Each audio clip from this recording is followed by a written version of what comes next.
Welcome to Sona's Ice Cream Emporium. How may I help you today? Okay, I'm done being cringe, but let's get right into this. I'm really excited about this build. Now that I've played this comp about 10 or 15 times, I've definitely seen the direction that I think it's going, and I've realized that it has centered around one consistent unit, and that is Sona. We are 1 week into the PBE testing, so I'm sure there's going to be a lot more changes to come. So I'm going to make this very short and very sweet, and it's not going to be an official guide because some things are changing. Luckily, over the course of this week, all of the champs in this comp that I've been using anyways have been buffed, which is really great because I could see where this was maybe going to struggle late game, and now that has definitely been alleviated.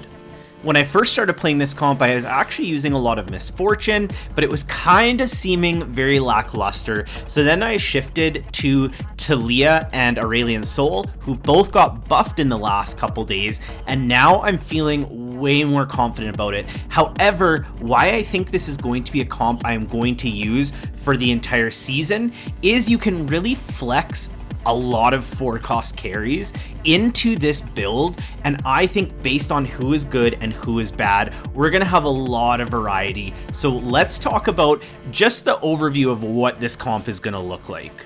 Early in the game, you're definitely wanting to get 2 defenders online to be your front line. It doesn't really matter who. I tend to go with Poppy or Wukong plus Rel. A lot of times you do go 3 or 5 Star Guardian, so Rel is a perfect unit to have as one of your defenders. If you can find an early Yuumi and Lux as well, that will give you the 3 Star Guardians, and that is a really good start to your board. For early augments, I also find that it doesn't really matter what you choose, as long as you're not choosing, a carry augment for a champ that you're not going to use. Almost any utility works because you're going to see how many traits we get online with this comp, so you can kind of make almost anything work. Of course, champions that are going to be part of your final comp, you want to prioritize those ones, but in a pinch, a lot of traits are going to be activated this comp, so you can kind of make most things work. And I know one of the biggest criticisms so far about hero augments is that sometimes it forces you into a comp, and I find with this one you can actually get around that, which makes it very OP in my opinion. Obviously, for starting items, you are going to want a tier. I think this build requires at least 3 tiers, if not 4, but definitely 2 or 3 for sure, because you're going to want a Sojin, especially if you choose Talia, and you're going to want 2 Chalice of Harmony so that you can get the ice cream shop up and running. Talia is definitely number 1, but I'm also going to give you 4 other options just a little bit later. We're going to jump ahead now into where we actually put Sona into the comp and get her online. As well as you can see, I got the Civilian Crest for an augment, which is excellent. Anything that gives you mana or more tankiness or more stalling in this comp is going to be great. The mana is really helpful because you're going to utilize multiple units to deal damage. More mana means more casting, which is amazing. The reason that I do usually pair this with Star Guardian is because you're going to get Heart and Spellslinger online, which provides a lot of good damage. Also, Sona, her spell rotation, in my opinion, is amazing. I don't know if it's going to end up changing or getting nerfed, but for me, I feel like it's the perfect utility unit, and being a 3 cost, you can get her online pretty early. Frontline is going to look something like 2 Defender, 2 Aegis, but Vi is Brawler and Aegis, and Riven is Defender and Brawler, so you can get 2 Brawler, 2 Aegis, and 2 Defender, which is a very strong early board once you can get all 3 of those online. But I usually do end up dropping the Vi later for Echo to make 5 Star Guardian, or in some cases to make 3 Star Guardian, so that Brawler trait might drop off, but I don't really notice it later with the health missing. Echo is a perfect unit to put all your tank items on, so Vi is the perfect item holder. If you don't go Spellslinger Star Guardian, I have done this comp with Anima Squad, then you're definitely going to want to have Riven, Misfortune as your 4-cost carry, and then 1 more Anima Squad to make the trait start stacking, which is amazing. You can make this Anima Squad emblem. It is one of the natural ones that you can build, so that's kind of a plus if you are going that route. Aurelian Soul with the threat trait is another good one. You don't have to even think about building Morellos because there's the burn built into Aurelian Soul. So then you can just go straight damage and mana generating items. That's another great variation. Syndra also being Star Guardian and Heart, I think that's another good option, especially because she can throw some more units onto the field to keep stalling the fight.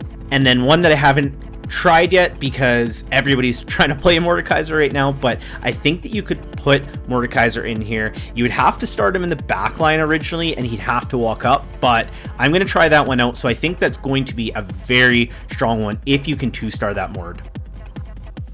Jumping ahead again, this is what your late board is going to start to look like. As I mentioned, with Echo being such a good tank, you're going to switch those items from Vi and probably drop her, put in the Echo, and you can get away with one AP item on Echo for sure.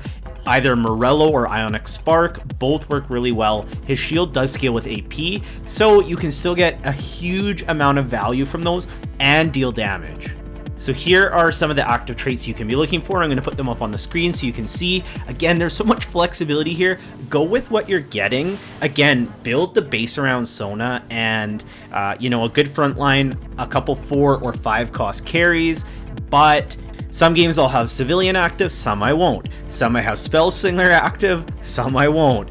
5 or 3 Star Guardian, it really is up to you. I do think I've had the most consistent success, as I mentioned, with having the Star Guardian in there with the Talia, because I feel like her spell is just so good and can get to the back line, and she gets a couple rotations off, so I think that's amazing.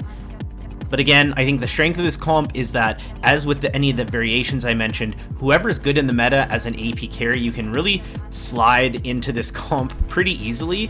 You just don't want to have like Mordekaiser and Misfortune as both because they're both going to be the ace trait, of course. So there's a couple limitations in that regard, but you can pretty much put 2, 4, or 5 cost carries into those slots right beside Sona and you're laughing. So before I leave you, we are going to jump ahead one more time into the very last battle of the game. I'm going to make a more formal comp once everything really is settled and live, because PBE, so much can change, so there's no point of actually making a guide, but start trying this out. If you're like this playstyle in TFT, definitely start working on this so you get really comfortable with it, so you can start seeing how it all comes together. That's my recommendation.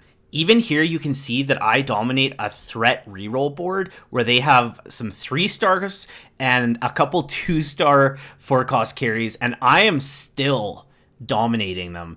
And so I'm telling you, this is going to be a good build this season.